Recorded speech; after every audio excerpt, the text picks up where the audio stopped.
Today, we're going to do a little teaching.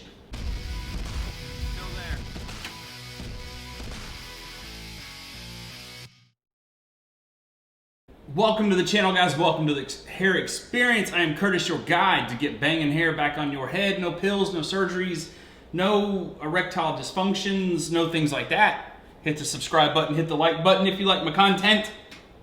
I'll stand by. Hit it, boom, hit it.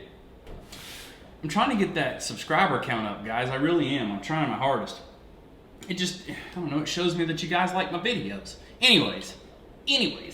All right, so what I'm talking about, we'll get into a little hair business stuff right now. Production seems to be ramping up. It's not full scale at all with the hair market. Things are still seriously delayed, and we're working with it as best we can, and we're helping our customers the best we can. So, what are you talking about today, Curtis? I got Josh here, our mannequin, with a defective unit that we cut incorrect for a customer. That's our fault. So we're testing this, and what I'm talking about today, sometimes what you get, I don't care if you cut it to a template, if the template cut is perfect, if you put it on your head, you may end up with a lip. I get it. I don't know why. I mean, you put a template on your head and you shave your head, so it may not be perfectly flat. It may be off kiltered a little bit to the side or whatever. And we use that same template, you know, like with me, you make two templates. You keep one at home, you keep one for yourself that are duplicates of each other. And then we cut your unit to the template size if you choose for us to do that. And then the other one's at home, so they mirror each other. So when you put your new unit on when you get home, you should have no overlays or flaps that hang over your biological hair. You shouldn't. There should be a seam there that's pretty much flawless. You may have a little lip there. Don't too much worry about that. But if you got a lip that's 1/8 of an inch or bigger, this is the fix for it. Because that lip can cause a couple of different things. That lip is annoying. Straight up annoying, okay? The second thing is the lip, if it goes over the biological hair, okay? Let's just say this is your biological hair, for instance, okay? And then you put this unit over it, what it's doing is pushing down your biological hair, because your hair grows out of your head like this, okay? And then it lays down, so it builds kind of a natural body to it.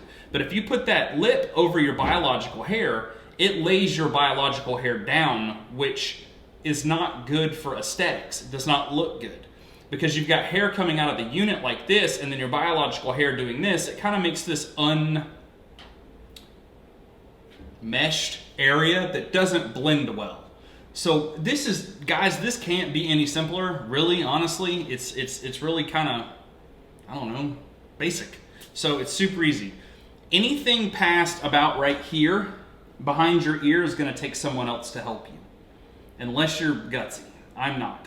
Oh, and back to the other thing that it causes. So if you've got a lip, let's say, okay, you got a lip over here, you got a lip in the back of your head, for instance. When you sleep at night, if that lip gets folded up or whatever, it's going to want to pull on the unit and separate the unit. It's going to want to roll up over time and get nasty under there and it's just, you want to fix it, okay? So what you're gonna do is you're gonna get a hobby knife, okay? It's nothing crazy, just a hobby knife. You can get them at Home Depot, you can get them at like a Michael's, Hobby Lobby, Walmart. It's called an X-Acto knife or a hobby knife. The razor is super duper sharp, guys. So when I say be careful, MHE is not endorsing this. I'm just telling you this is just tread lightly, okay? Be careful, you can cut yourself. And cutting your head is not a good thing to do. So what you're doing here, essentially, is you'll get, I'm gonna try to zoom into this as best I can. So let's say you got a lip right here, okay? What you're gonna do, and now you can do this yourself. What you're going to do is you're going to get the X-Acto knife vertical.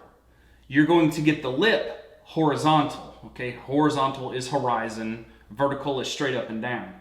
You're going to want to get into that material. This can work for lace or poly, doesn't matter. Do not use scissors, period. If you use scissors, you're gonna cut the hair, which is gonna leave short hairs behind. You do not want that, it will not look good. So all you're gonna do is pick up that lip, let's say, if I can get this to do it, you're going to pick up that lip. It's going to be, this is going to be horizontal, so you'll hold it out a little bit like this. Your knife is going to be vertical, and you're just going to go along that line up to the edge of where the tape is. Now, if you've got a spouse that helps you with this, that's the best way to do it. So, like I said, before your ear or mid-ear, you can do all of it yourself. But if it's anything past there on the back, you're going to want somebody to help you. All they need to do is separate the biological hair, pick the unit hair out like this, horizontal. You'll see where that edge is, and then run your X-Acto knife. It's going to be vertical, but kind of probably at a 15-degree angle, and then kind of go up there along that edge. Now, sometimes, depending on how dull or how sharp the blade is, it'll go right through it, or it'll give you havoc. You may have to do this kind of up and down motion like this to get it to come off. Then you're going to have a perfect edge there, okay? This could happen with a brand new unit. This can happen with a stretched out unit. This can happen if the unit is kind of sideways or a millimeter off that's crooked. This could happen, and it happens to me. Like I said, it could happen to me after like my third install of a unit, let's say, and I put it on, but I'm a millimeter back on the hairline. It's giving me a millimeter edge in the back. Now, you want to be careful if you've done a mistake with your installation. You want to be careful with cutting off material that if you go to redo your next installation and you put it where it goes, that it's not going to fit anymore, if that makes sense, if you cut off too much material. So, but you'll know, I mean, you'll see if it's not in the right area, then you'll know that, hey, you know, I might have to roll with this one for a couple of weeks like this until I can put it a little more forward on my next installation. So just to recap, hobby knife, probably $5. Anything in front of the ear, you can do yourself in the mirror, just do it yourself. Anything behind that, you're gonna want someone to help you. It'll literally take them 3 minutes. But it'll make that seam flawless, and it'll make it feel really good on that edge where you don't have edges coming up. So hold it out vertical or horizontal, hold your knife vertical, and just cut right along that edge.